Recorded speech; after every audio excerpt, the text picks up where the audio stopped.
নমস্কার, আমি Anirban. Alternate study YouTube চ্যানেলে সবাইকে স্বাগত। আজ আমরা 7ই মে 2021-এর গুরুত্বপূর্ণ কারেন্ট অ্যাফেয়ার্স এবং তার রিলেটেড জিকেগুলো আলোচনা করব। ভিডিওটা তোমরা ভালো লাগলে অবশ্যই লাইক করবে এবং সাবস্ক্রাইব করে বন্ধুদের সাথে শেয়ার করে নেবে।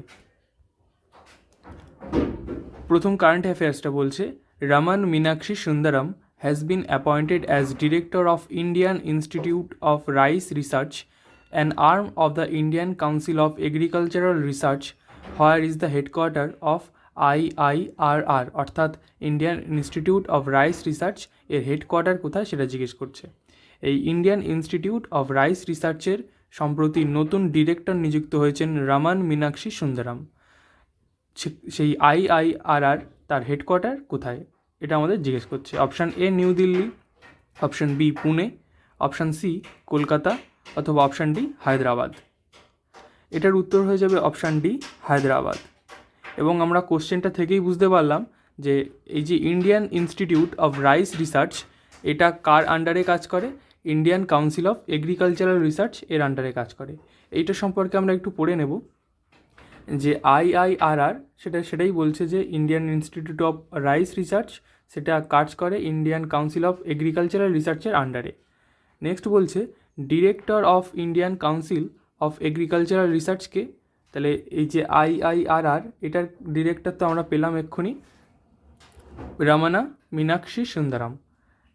এবং এই যে IIRR সেটা ICAR এর আন্ডারে কাজ করে, সেই ICAR এর ডিরেক্টরকে ত্রিলোচন মহাপাত্র। ICAR এর headquarter new Delhi.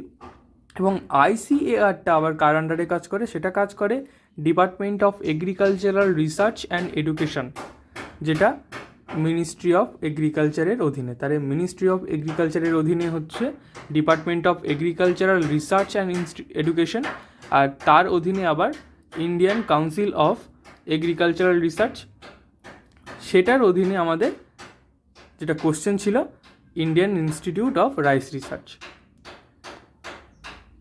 It is the largest network of agricultural research and education institutes in the world. তাহলে সারা বিশ্বের মধ্যে আমাদের ভারতের এই যে department of agricultural research and education, এটা সারা পৃথিবীর মধ্যে সবথেকে বড় নেটওয়ার্ক ভারতের, যেটা agricultural research and education institute. আমাদের এগ্রিকালচারাল মিনিস্টারকে নরেন্দ্র সিং তোমার এবং হেডকোয়ার্টার নিউ দিল্লি, কৃষি ভবন। Next question, the US-based S&P Global Ratings has slashed the GDP growth forecast of Indian economy to what percent? তাহলে যে US-based যে S&P Global Ratings, যেটা পুরো কথা Standard and Poor's Global Ratings, তাদের জিডিপি গ্রোথ, ভারতের জিডিপি গ্রোথ ফোরকাস্ট করেছে কত পার্সেন্ট হিসেবে? Option A 10, option B 9.8, option C 11, option D 11.4। এটার উত্তর হয়ে যাবে অপশান বি 9.8। প্রিভিয়াসলি এরাই জানিয়েছিল যে এটা 10.1 হবে, সেখান থেকে আরও কমিয়ে দিয়েছে এবং এখন বলছে যে এটা 9.8 হবে।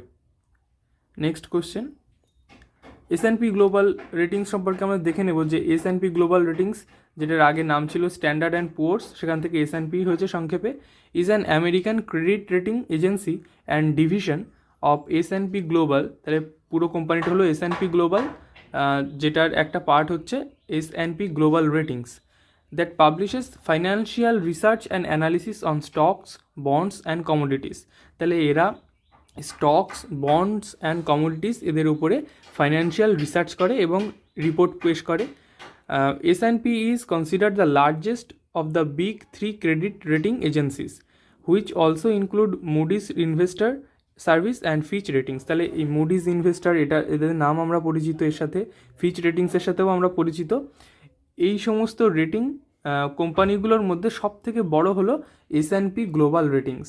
এদের কাজ হলো ক্রেডিট রেটিং করা, অর্থাৎ কাউকে কতটা ঋণ দেওয়া যেতে পারে সেই নিয়ে রিসার্চ করে তার একটা রিপোর্ট তৈরি করা। It's head office is located on 55 water street in lower Manhattan, new York city. তাহলে আমাদের এটুকু মনে রাখলে হবে যে নিউ ইয়র্ক সিটির ম্যানহাটনে এদের headquarter, head office. Next question.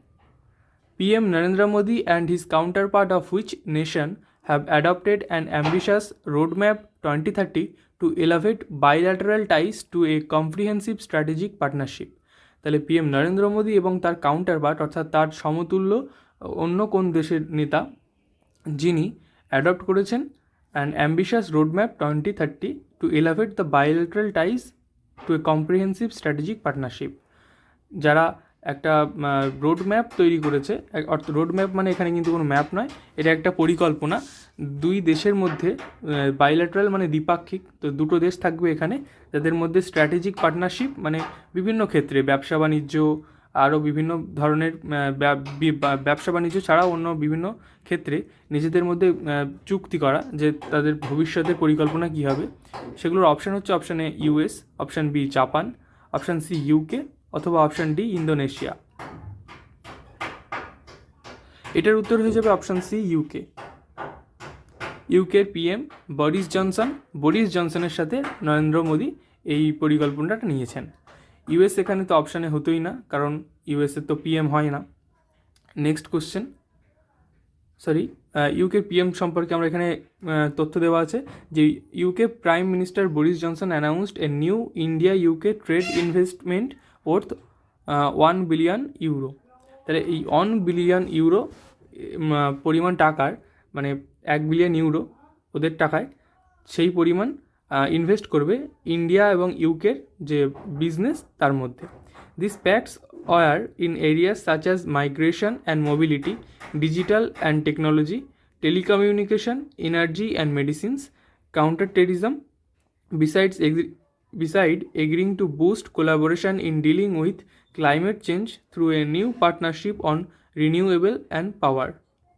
তাহলে এরা যে বিষয়গুলোর উপর নিয়ে চুক্তিবদ্ধ হয়েছে সেগুলো হলো মাইগ্রেশন অ্যান্ড মোবিলিটি, মানে একটা দেশ থেকে আরেক দেশে যে পরিযায়ী যাওয়া আসা সেটা নিয়ে, ডিজিটাল টেকনোলজি নিয়ে, telecommunication, energy, medicine, counter terrorism অর্থাৎ সন্ত্রাসবাদকে মোকাবিলা করা, এই সমস্ত বিভিন্ন বিষয়ের উপরে কিন্তু এই যে রোডম্যাপ 2030 এইসব বিভিন্ন বিষয়ের উপরে নিয়ে কিন্তু এই চুক্তিটা হয়েছে। নেক্সট কোশ্চেন, শুটার চন্দ্র তোমার nicknamed Shooter Dadi passed away at the age of 89 due to COVID-19. এটা হি আছে, ওটা শি হবে। She was from which state of India?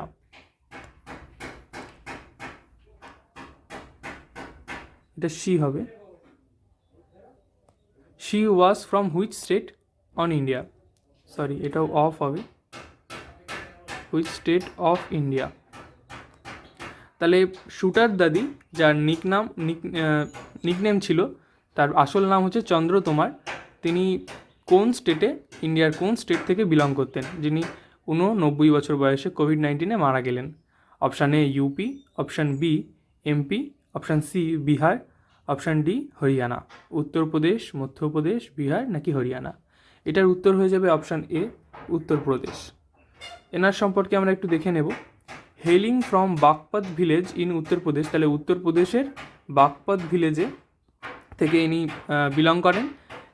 তোমার was 60+ when she picked up the gun for the first time, তাহলে ওনার বয়স already 60 পেরিয়ে গিয়েছিল যখন তিনি প্রথমবারের জন্য হাতে বন্দুক তুলে নেন।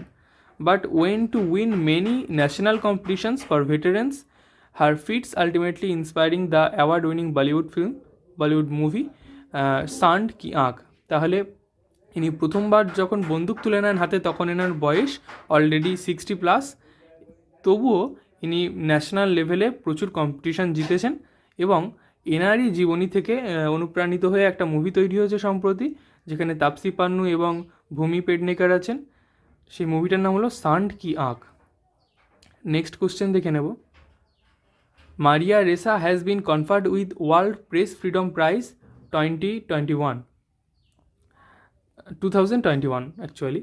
তো মারিয়া রেসা তিনি 2021 ওয়ার্ল্ড প্রেস ফ্রিডম প্রাইজ পেয়েছেন বাই হুইচ অর্গানাইজেশন? তাহলে কোন অর্গানাইজেশন এই ওয়ার্ল্ড প্রেস ফ্রিডম প্রাইজ দেয়? Option A UNESCO, option B UNICEF, option C ICJ অথবা অপশান ডি হু। ওয়ার্ল্ড প্রেস ফ্রিডম প্রাইজ দেয় অপশান এ ইউনেস্কো।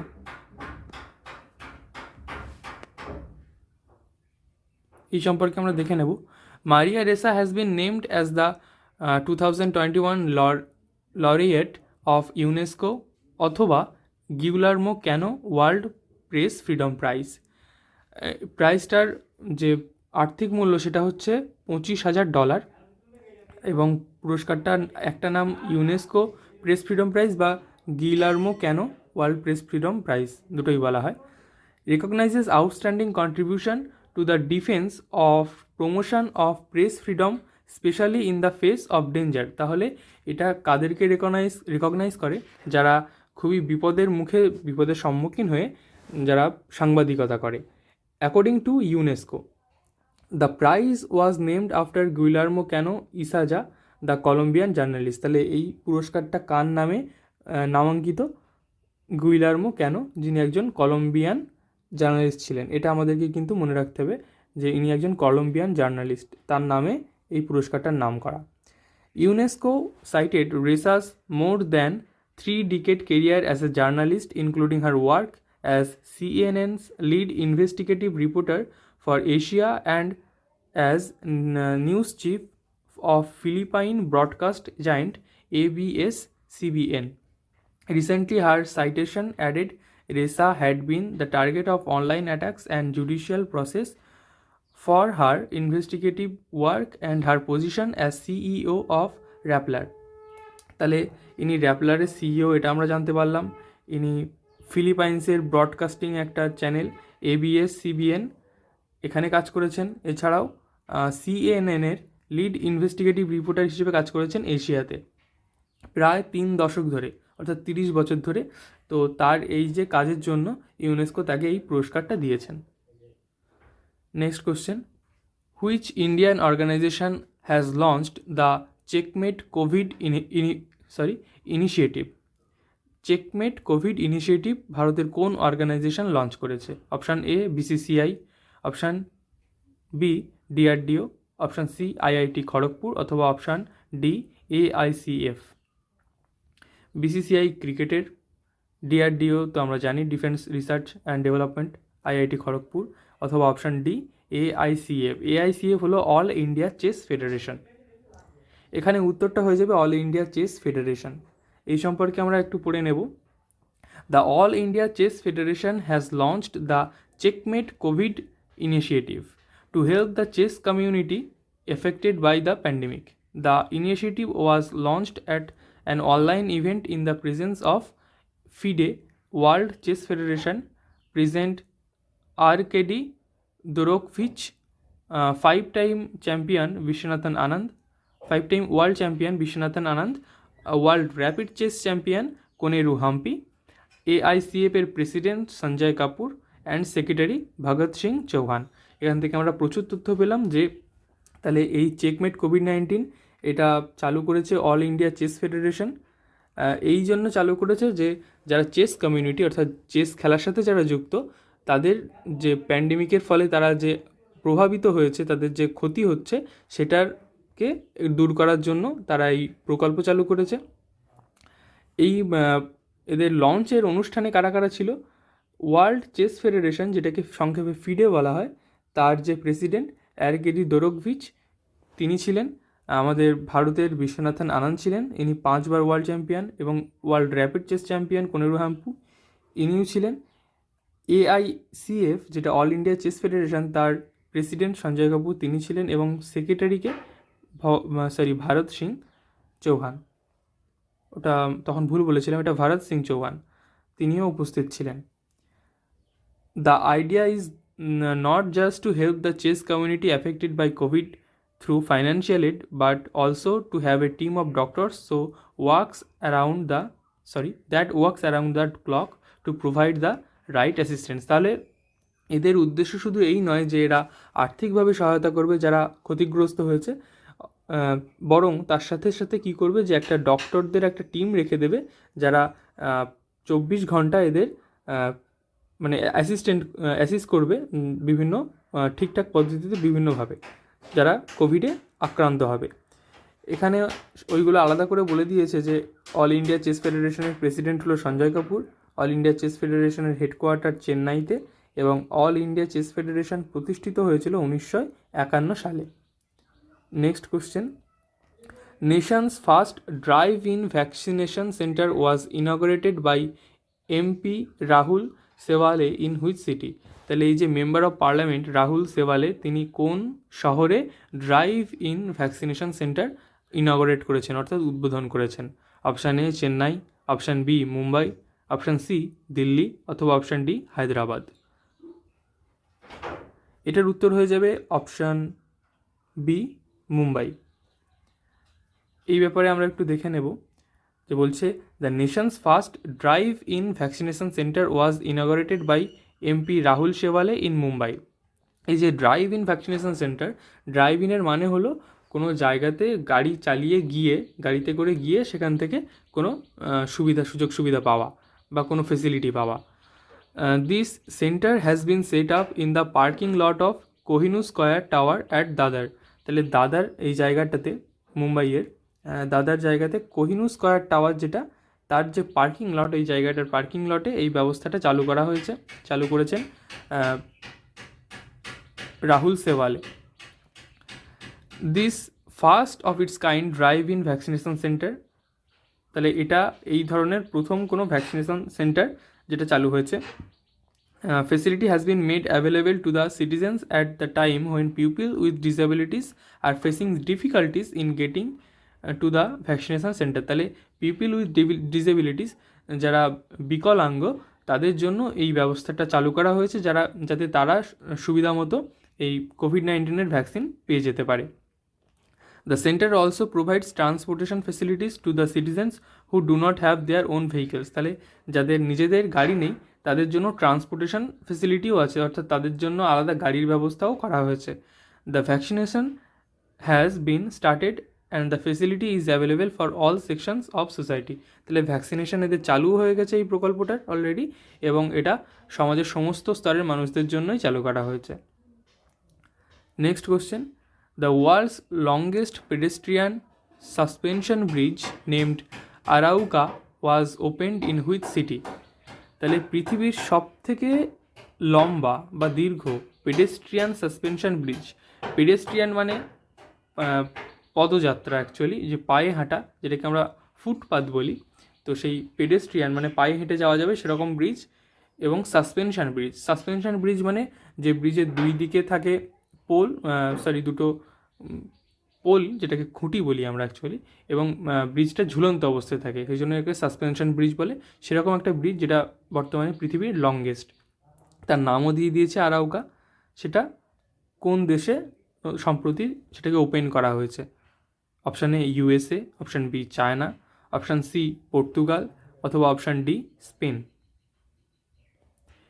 এটার উত্তর হয়ে যাবে অপশান সি পর্তুগাল। এই ব্রিজটার সম্পর্কে আমরা একটু দেখে নেব, যে বলছে world's longest pedestrian suspension bridge named Arauca was opened in Portugal according to a press release by UNESCO's Arauca World Geopark. তাহলে ইউনেস্কোর আরাউকা ওয়ার্ল্ড জিওপার্ক দ্বারা যে রিলিজ হয়েছে, প্রেস রিলিজ অর্থাৎ সাংবাদিক বিবৃতি, সেখানে বলা হয়েছে যে এখানে একটা পেডেস্ট্রিয়ান ব্রিজ, সাসপেনশন ব্রিজ যেটা চালু করা হয়েছে, যার নাম হচ্ছে Arouca. The Arouca bridge offers a half kilometre almost 17,000 foot, তাহলে প্রায় 1700 ফুট, বা মিটারের দিক থেকে দেখতে গেলে হাফ কিলোমিটার হবে। Walk across a span along a metal walkway suspended from cables some 175 meters or 574 feet below. The river Paiva river flows through a waterfall. তাহলে এই নিচে আছে কিন্তু এই যে ব্রিজটা, তার নিচে পাইভা রিভার, এইটা আমাদের মনে রাখতে হবে, পাইভা রিভার। এই রিভার থেকে ব্রিজটা 175 মিটার অথবা 574 ফিট উঁচুতে, এবং লম্বা কতটা? প্রায় হাফ কিলোমিটার বা 1700 foot. The world-breaking bridge took several years to build and was designed by Portuguese studio Itecons.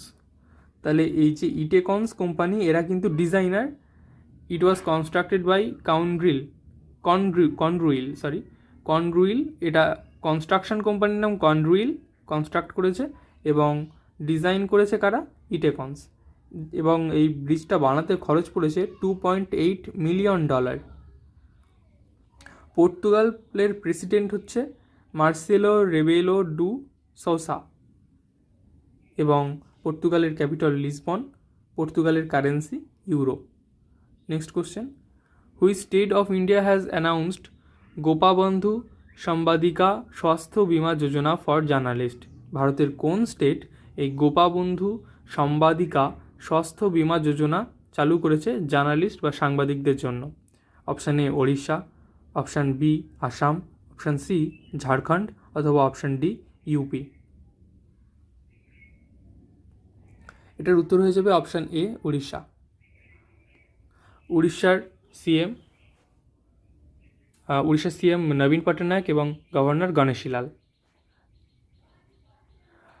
Orissa government has announced Gopabandhu Sambadika Swasthya Bima যোজনা, যেটা আমাদের কোশ্চেনে ছিল যে এই গোপাবন্ধু সম্বাদিকা স্বাস্থ্য বিমা যোজনা এটা চালু করেছে উড়িষ্যা গভর্নমেন্ট।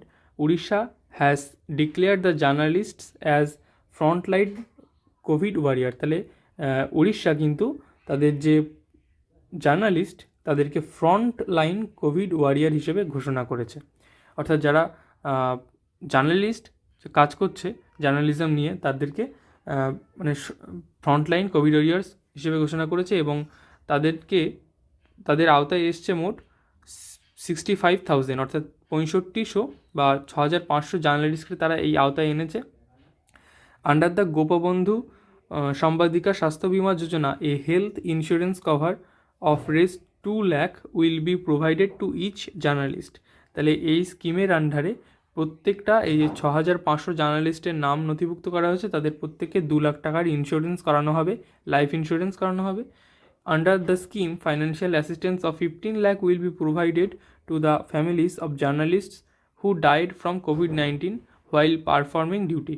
এবং যদি কেউ জার্নালিজমের নিয়ে কাজ করতে গিয়ে কোভিড-19 আক্রান্ত হয়ে মারা যায় তাহলে তার ফ্যামিলিকে 15 লাখ টাকার অ্যাসিস্ট্যান্স বা হেল্প করা হবে। এখানে ওটাই বলা আছে যে উড়িষ্যার চিফ মিনিস্টার নবীন পটনায়ক এবং governor গণেশীলাল।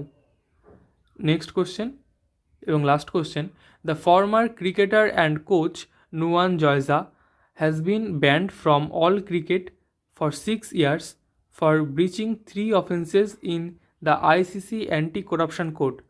He belongs to which country? তাহলে ফর্মার ক্রিকেটার এবং কোচ নুয়ান জয়জা ইনি আইসিসির অ্যান্টি করাপশন কোর্টের 3খানা ল ব্রেক করেছেন এবং তার জন্য একে 6 বছরের জন্য ব্যান করা হয়েছে সমস্ত ধরনের ক্রিকেট থেকে। হি বিলংস টু হুইচ কান্ট্রি? তিনি কোন দেশের অধিবাসী? অস্ট্রেলিয়া, নিউজিল্যান্ড, শ্রীলঙ্কা নাকি ওয়েস্ট ইন্ডিজ? এটার উত্তর হয়ে যাবে অপশান সি শ্রীলঙ্কা। ইনি শ্রীলঙ্কার ফর্মার ক্রিকেটার ছিলেন এবং কোচ। আইসিসির হেডকোয়ার্টার কোথায়? দুবাইতে, ইউএই। এবং আইসিসি সিইও মানু সাহানি এবং চেয়ারম্যান অনিল কুম্বলে। আজকের মতো কারেন্ট অ্যাফেয়ার্স এই পর্যন্তই। ভিডিওটা ভালো লেগে থাকলে অবশ্যই বন্ধুদের সাথে শেয়ার করবে, লাইক করবে এবং কমেন্ট করে জানাবে তোমাদের যদি কোনো সাজেশন থাকে।